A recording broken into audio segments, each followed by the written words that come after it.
চলমান গ্যাস সংকটে অতিরিক্ত দামে এলপিজি কিনে রেস্তোরাঁ সচল রাখতে হচ্ছে মালিকদের, যার প্রভাবে খাবারের দাম বাড়ায়, কমছে গ্রাহক, ফলে ক্ষতির মুখে পড়তে হচ্ছে তাদের।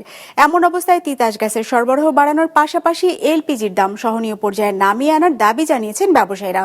অন্যথায় রেস্তোরাঁ বন্ধের হুঁশিয়ারি তাদের। মঙ্গলবার রাজধানীতে সংবাদ সম্মেলনে এসব কথা জানায় বাংলাদেশ রেস্তোরাঁ মালিক সমিতি।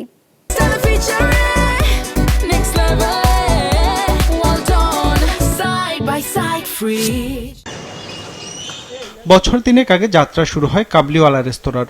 প্রথম থেকেই সেখানে ব্যবস্থাপক হিসেবে কাজ করছেন ইয়াসিন।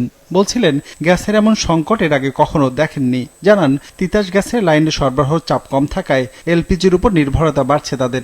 এখন সেটিও মিলছে না চাহিদা মতো। লাইনের গ্যাস তো বন্ধ, আর এখন সিলিন্ডার তো হিউজ পরিমাণে দাম হলো জিনিস এখন পাইতেছি না, সিলিন্ডার এখন নাই কোনো জায়গায়। একই অবস্থা দেশের প্রায় 4,36,000 হোটেল, রেস্টুরেন্ট আর চা স্টলের। এদের মধ্যে যারা তিতাসের গ্যাস ব্যবহার করতেন তারা পড়েছেন সংকটে। বিকল্প হিসেবে অনেকেই এলপিজি ব্যবহার করতে শুরু করেছিলেন, সেটিরও দাম বেড়ে যাওয়ায় এখন হচ্ছে লোকসান। আমার গ্যাসের দাম যদি বাড়ে, আমি ইনস্ট্যান্ট কিন্তু চাইলেই দামটা বাড়াতে পারবো। আর এটা একটা সাময়িক সময়ের জন্য হয়তো, কিন্তু আমি সাময়িক সময়ের জন্য আমার মেনুর প্রাইস বাড়াতে পারবো। তো এই ক্ষেত্রে হচ্ছে আমাদের একটু লস গুনতে হয় হয়তো। রেগুলার যদি এরকম আমাদের গ্যাসের দামটা বৃদ্ধি পায়, তাহলে আমাদের খাবারের দামটাও বাড়াতে হবে। আর তখন তো হয়তো কাস্টমারদের একটা, আমাদের রেগুলার কাস্টমার আছে, তারপর আবার র্যান্ডম যারা আসতেছে তাদের কাছ থেকেও একটা আমাদের ভোগান্তির শিকার হতে হবে যে আপনারা এত রাখতেছেন কেন।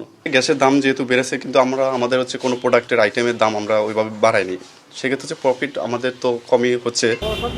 রাজধানী সহ সারা দেশের গ্যাসের এমন সংকট শুরু হয় সপ্তাহ দুয়েক আগে, যা নিরসনে উদ্যোগ নেওয়া হয়েছে সরবরাহ বাড়ানোর। জোরদার করা হয়েছে তদারকি সংস্থার নজরদারি। তারপরেও স্বাভাবিক হয়নি এলপি গ্যাসের বাজার। এখন নরসিংদী গ্যাস নাই, 5 দিন থেকে আনছি 1700 টাকা দিয়ে। দোকান থেকে বাড়তি দামে কিনি, আবার বাড়তি দামে বিক্রয় করতে হয়। এমন অবস্থায় 6 দফা দাবিতে রাজধানীতে সংবাদ সম্মেলন করেছে বাংলাদেশ রেস্তোরাঁ মালিক সমিতি, যেখানে গ্যাসের সরবরাহ না থাকার অভিযোগ করেন তারা। বলেন, রেস্টুরেন্ট পরিচালনা করতে অতিরিক্ত দামে এলপিজি কিনতে হচ্ছে, যার প্রভাব পড়ছে খাবারের দামে। এতে কমছে গ্রাহক। গ্যাস সরবরাহ বাড়ানো ও এলপিজির দাম সহনীয় করার দাবি তাদের। এই মুহূর্তে এলপিজি নাই, ইভেন লাইনের গ্যাসে যারা তিতাস গ্যাস দীর্ঘদিন যাবত তিতাস গ্যাস ইউজ করছে তাদের ওইটা তো গ্যাস নাই, কিন্তু বাতাস আছে, এটার বিল দিতে হয়। এখন এই এলপিজিটাকে নর্মালাইজেশন করার জন্য আমরা সরকারের কোনো উদ্যোগ দেখি নাই। যে সরকারের বিমাতা সুলভ আচরণ, এই যে বৈষম্যমূলক আচরণ, সেটা যদি অব্যাহত থাকে, আমরা সারা বাংলাদেশে যারা রেস্তোরাঁ বৈধ ব্যবসায়ী আছি, আমাদের রেস্তোরাঁ বন্ধ করা ছাড়া আর কোনো বিকল্প পথ থাকবে না। মূল্যস্ফীতি এবং দ্রব্যমূল্য বৃদ্ধির কারণে রেস্তোরাঁ ব্যবসা টিকে রাখা কঠিন হয়ে পড়ছে বলেও জানানো হয় সংবাদ সম্মেলনে। রঞ্জিবুল মিজান, বিজনেস রিপোর্ট, মাছরাঙা টেলিভিশন।